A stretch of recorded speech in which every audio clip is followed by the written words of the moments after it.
tidur. Aku ngomong, loh kok celanaku basah? Ya namanya cowok ya, mimpi basah. Jadi kita berempat itu mimpi basah dengan cewek yang sama. Terus kita, ini apa-apaan?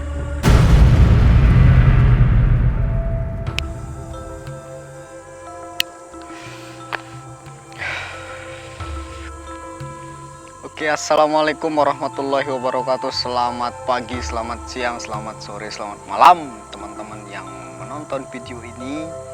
Yang baru menonton, jangan lupa tekan tombol like, subscribe-nya juga, comment and share.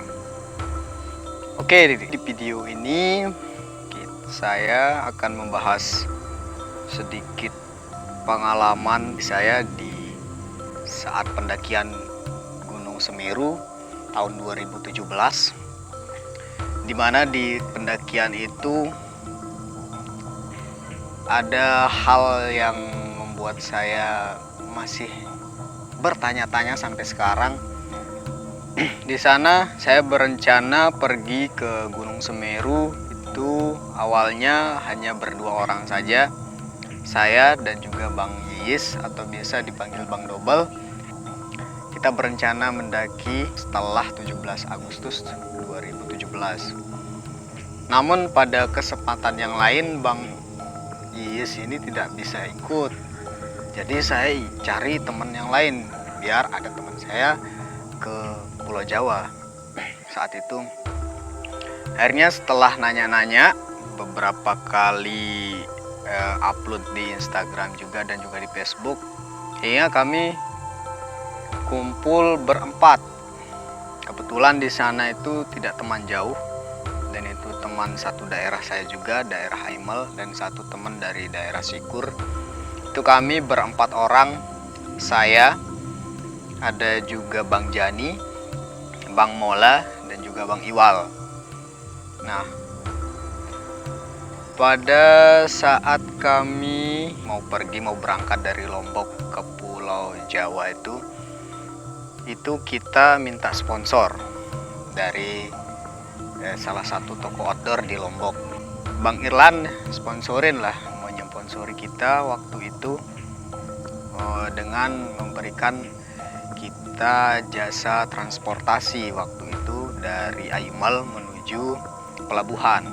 Saya ingat itu kita berangkat dari Lombok itu siang, kemudian kita sampai di pelabuhan itu sore. Akhirnya kita langsung beli tiket, kita naik kapal Legundi dari Lombok ke Surabaya. Dari Lombok ke Surabaya kita perjalanan itu sekitar 26 jam karena keberangkatan kapal terlambat. Nyampe Surabaya itu kita pagi jam 9. Kita lanjut naik Damri dari keluar dermaga di Surabaya. Kita naik Damri menuju Bungurasih. Ya, kita menuju Bungurasih, dari Bungurasih kita ke Arjosari. Kemudian kita nyampe Malang di Arjosari, kita telepon temen di sana itu untuk nginep satu malam. Kita nginep di Malang itu satu malam di kontrakan teman yang kuliah di sana. Nah, hari berikutnya kita lanjut jalan dari Malang ke Pasar Tumpang. Nah, dari Pasar Tumpang kita naik ojek ke Ranupani. Kita naik ojeknya itu kalau nggak salah satu ojek itu 100.000, karena itu udah siang. Saat itu udah jam 6 pagi, mobil sayur udah nggak ada. Jadi kita naik ojek, kita disamperin ojek dari Pasar Tumpang ke Ranupani. Itu 100.000 per orang. Kita pakai ojeknya 4 karena kita berempat. Kita nyampe Ranupani langsung beli tiket. Nah, di sana saat kita registrasi itu kita mempersiapkan dokumen-dokumen yang harus kita persiapkan seperti kesehatan, cek kesehatan, kemudian KTP, kemudian meninggalkan kontak keluarga, kemudian di sana ada briefingnya sebelum pendakian. Jadi di sana ada kloter. Jadi kloter 1, 2, 3. Jadi kita masuk di sana kloter 3 saat itu, dan itu pendakian terakhir. Saya lupa tanggal-tanggal berapa. Kita naik Semeru. Setelah kita briefing, terus kita jalan. Itu jalan kita jam 2 siang dari Ranupani. Rencana camp kita lanjut di Ranokumbolo. Kita ngejar ke Ranokumbolonya. Kemudian pada saat kita trekking, ada namanya di sana jembatan merah kalau tidak salah, itu di antara pos 1 atau pos 2, saya lupa. Nanti di komen diingetin, saya lupa pos berapa. Jadi itu intinya ada jembatan merah. Di sana kita ada sesi foto. Nah, di sana dokumentasi lah, mau dokumentasi. Aku paling depan itu rencana ngomong sama teman-teman belakang, "Bang, nanti kita di Ranokumbolo kita ambil di pinggir-pinggir biar enak gitu, biar langsung kita lihat danau." Saya bilang, "Oke." Terus kita foto-foto. Namun di sana udah muncul hal yang tidak wajar gitu. Jadi saya merasakan kok mulai dingin gitu. Ada sesuatu yang mau nyamperin dan nyapa, karena itu kita berhenti foto di jembatan merah itu. Dan di sana ada wanita. Kita ketemu dengan wanita. Dia berpakaian pendaki. Kita sapa, "Mbak, kok sendiri?" Gitu. "Iya." Terus Bang Jani bilang ngerayu gitulah, "Mbak, ayolah sama kita bareng, kita jalan daripada ndak ada temennya gitu." Terus kita jalan. Akhirnya kita bareng jalan. Dia, "Udah, saya pelan-pelan Mas." Oke, dia pelan-pelan. Terus kita jalan mau nyampe pos 2 kalau nggak salah, itu yang ada tempat warungnya. Di sana dia di belakang kita nggak ada.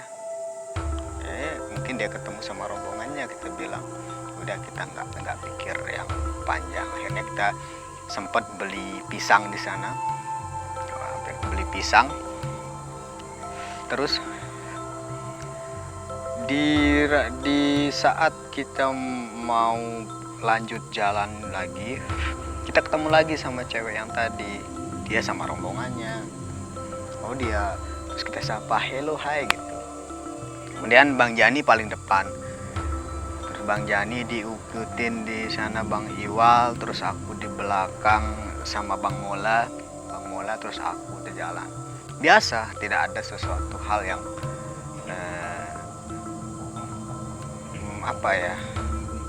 tidak ada hal yang membuat kita berpikir apa gitu. Jadi itu pendakian yang momennya, wah, kita ke Semeru ya akhirnya gitu.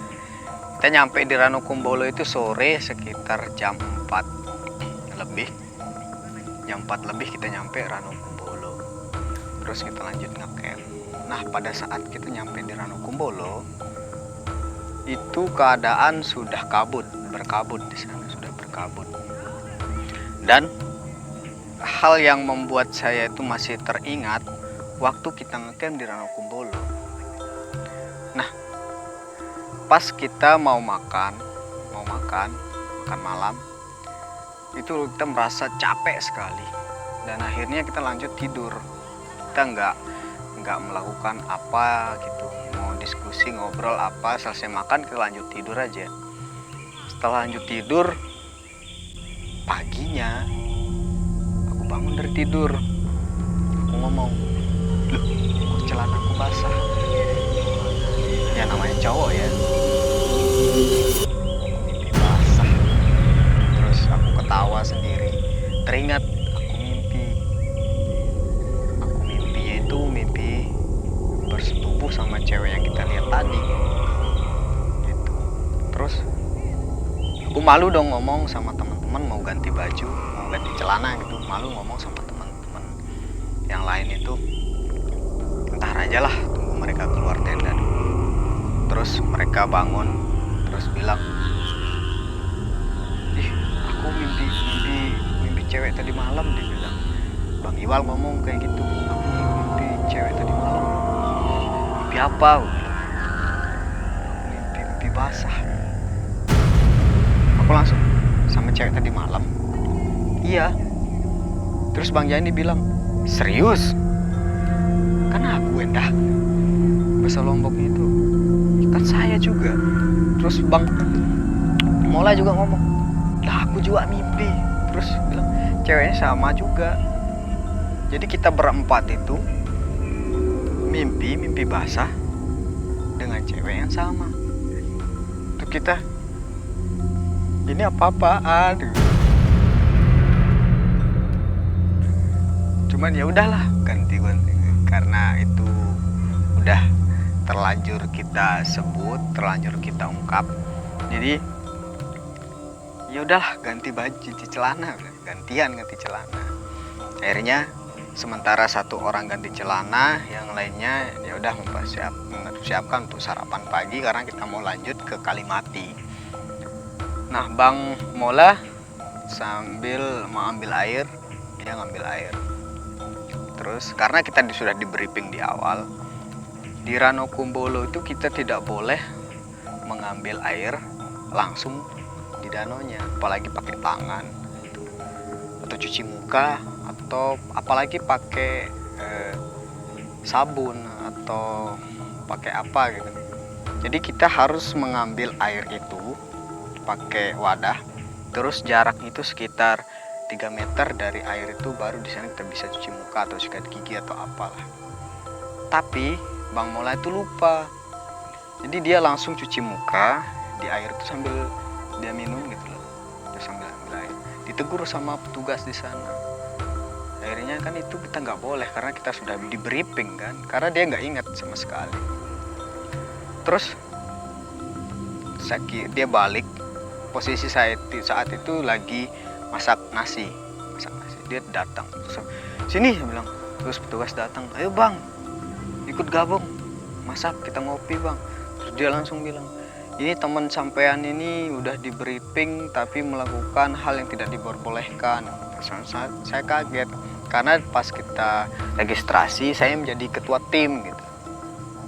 Waduh, saya bilang astaga, maaf Bang, mungkin teman saya lupa. Saya bilang, oke, jadi gini Bang, peraturan kita di sini itu Abang kita minta KTP-nya, nanti pas balik diambil gitu. Akhirnya ya udah, jadi KTP saya itu jadi jaminan.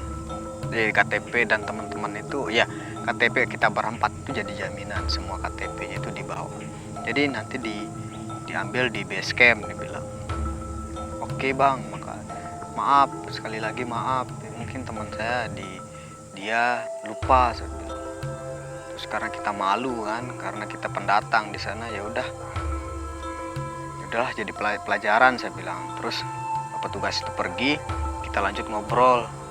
Terus saya bilang sama teman-teman itu kenapa sih? Saya bilang, saya lupa. Terus Bang Mola itu bilang, sumpah saya lupa kalau tidak briefing itu nggak boleh ambil air. Ya udah, jadi pengalaman dah, bilang. Terus karena kita udah ganti celana semua, terus kita lanjut makan, jalan naik tanjakan cinta. Di sana kita foto-foto dulu. Setelah kita foto-foto, lanjut jalan ke Kalimati. Kita nyampe Kalimatinya itu sore, sekitar jam 3-an kalau nggak salah, karena kita pelan sekali jalannya, karena kita santai gitu. Cuman saat perjalanan itu tidak ada hal yang menurut saya bisa dibilang negatif, namun ada saja yang membuat saya itu merasa ada yang mengawasi gitu. Kok ada yang membuat, karena di sana kita naik saya lupa nama posnya itu, kita naik di tanjakan cinta terus Padang, terus kita nemu pos di sana itu Di sana ada pohon tumbang, kita duduk di sana, terus kita cerita-cerita kan sebentar sambil ngopi. Di sana udah mulai auranya itu agak kemana gitu, membuat pikiran saya traveling.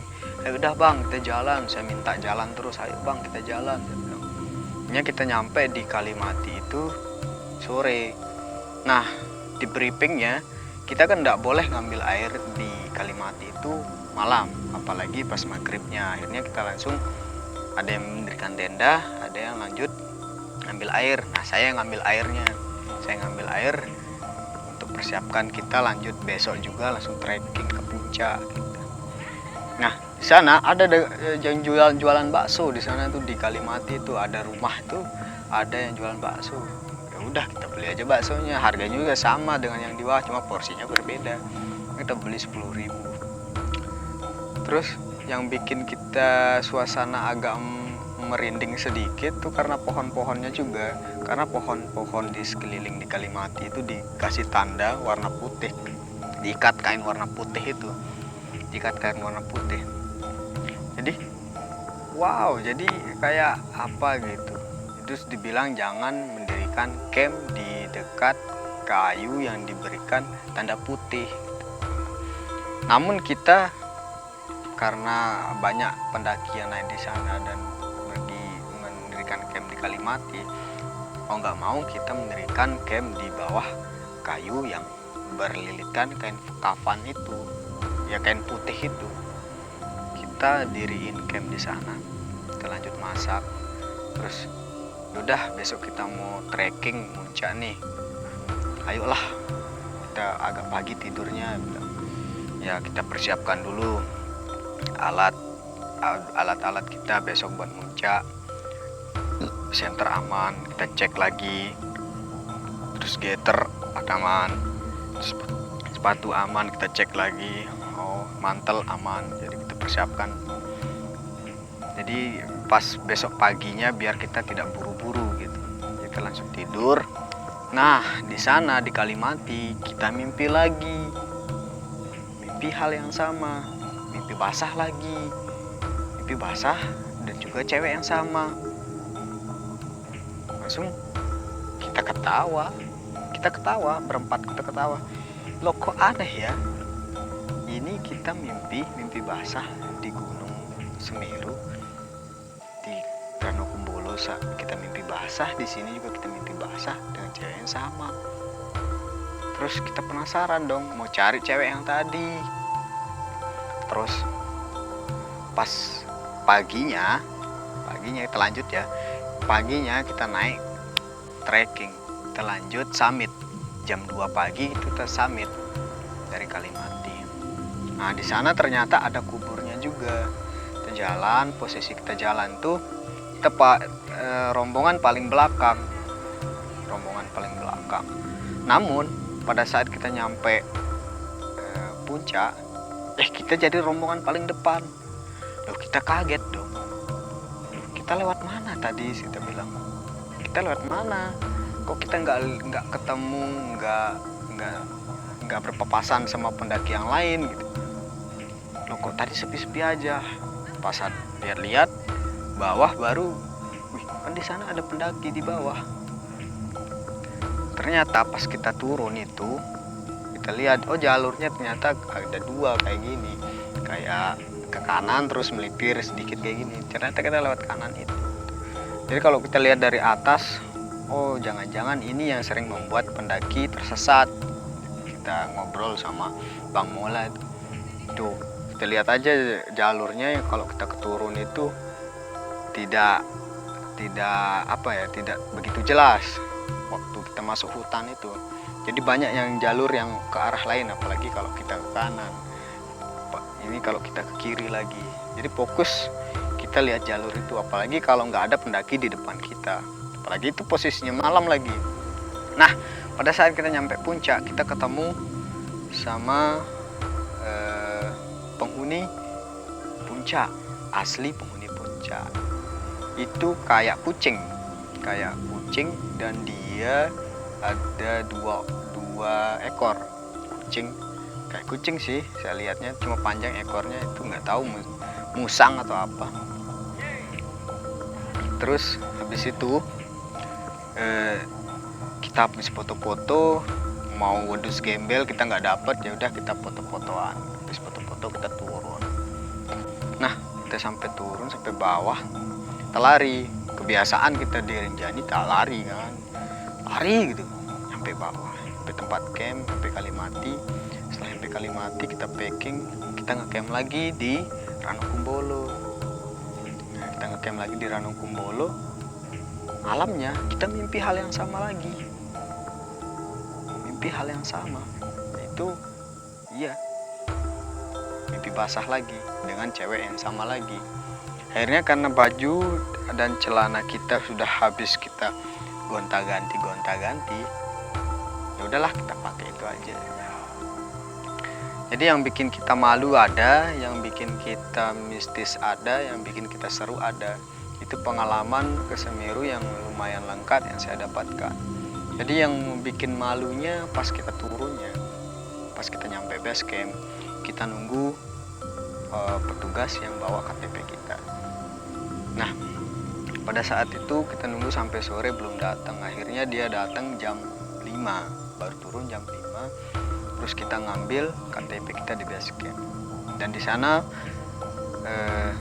kita ngobrol-ngobrol dengan petugas yang ada di sana. Terus kita masuk ruangan itu, kita beli materai, kita tulis tanda tangan bahwa kita tidak akan melakukan pelanggaran itu lagi gitu. Dan dia nanya, petugasnya nanya, sampean dari mana? Dia pertama bahasa Jawa, terus dia bilang kita nggak paham bahasa Jawa. Terus dia menanya pakai bahasa Indonesia, dari mana masnya? Dari Lombok. Dia langsung bilang, waduh, apalagi masnya dari Rinjani, dari Lombok, udah punya pengalaman ke Rinjani, masa ngelakuin hal ini di sini gitu. Coba lihat di Rinjani gimana mau bersih Rinjani kalau pendakinya seperti ini. Wah kita langsung bek, kita langsung ditegur. Waduh kayak kita ditampar, kayak kita ditonjok gitulah. Jadi kita malu ya, kita merunduk aja. Ya kita maaf bang, teman-teman ini lupa dengan briefing yang kemarin bahwa itu kesalahan, bisa dibilang kesalahan yang fatal juga, enggak, cuman ya namanya sudah di briefing ya jangan melakukan yang dilarang gitu. Karena kita sebagai tamu juga, apalagi air itu kan dijadikan sumber mata air atau minuman warga di bawah gitu. Dan juga di Rinjani juga ya mbok janganlah dilakukan hal-hal yang membuat air danau tercemar juga. Nah kita lanjut lagi, terus dia negur kita, apalagi sampean dari Rinjani mas, masa melakukan hal ini di sini?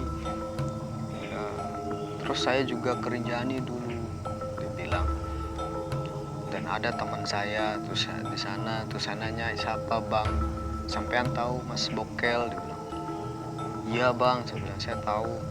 Nah saya dulu temennya, dia sampai nangis. Saya ingat saya temannya waktu dia ke jalur selatan itu, pas dia jatuh saya itu bang yang menemani itu. Jadi yang dia menemenin saya itu lewat jalur selatan itu. Saya merunduk, langsung saya merunduk, saya merenung, oh, maaf bang. Terus dia cerita tentang Bang Bokel, semoga almarhum tenang, aman, damai di alam sana, amin. Semoga juga diterima amal ibadahnya, amin. Dan dia cerita bahwa saya dulu ke Rinjani barter, dia bilang saya nganterin dia ke Semeru, dia nganterin saya ke Rinjani, tapi saat itu mungkin sudah takdir beliau, jadi dia jatuh di jalur selatan itu. Dibilang ini udah malam, masnya mau tidur di mana? Dia bilang mungkin kita langsung lanjut ke Malang. Akhirnya petugas itu nyariin kita ojek yang langsung ke Ranupani. Cuma saat itu karena udah malam jadinya nggak ada ojek, kita dicariin truk sayur yang mau turun ke Ranupani. Kita dapat truk sayur itu kita bayar 25.000 per orang. Jadi kita di sana tuh rame pendaki itu. Dari Ranupane naik mobil umum ke Arjosari. Nah, ke Arjosari ke Malang.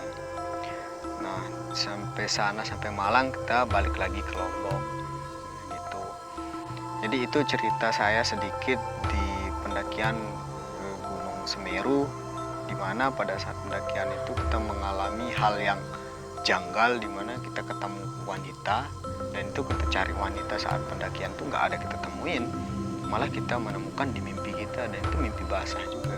Dan bukan saya aja yang mengalami, Bang Iwal, Bang Mola, Bang Jani juga mengalami hal yang sama. Dan yang bikin uniknya,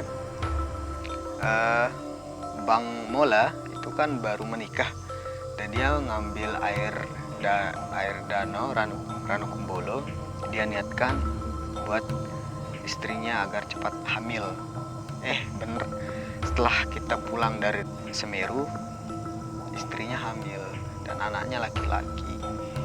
Nah, itu saja cerita dari saya. Semoga teman-teman kalau mendaki juga tidak melakukan hal yang dilarang di saat pendakian. Apalagi kalau sudah di briefing, jangan melakukan hal-hal yang negatif di gunung, apalagi di alam bebas. Itu aja pesan dari saya, teman-teman. Sekian, jangan lupa subscribe. Oke, salam lestari.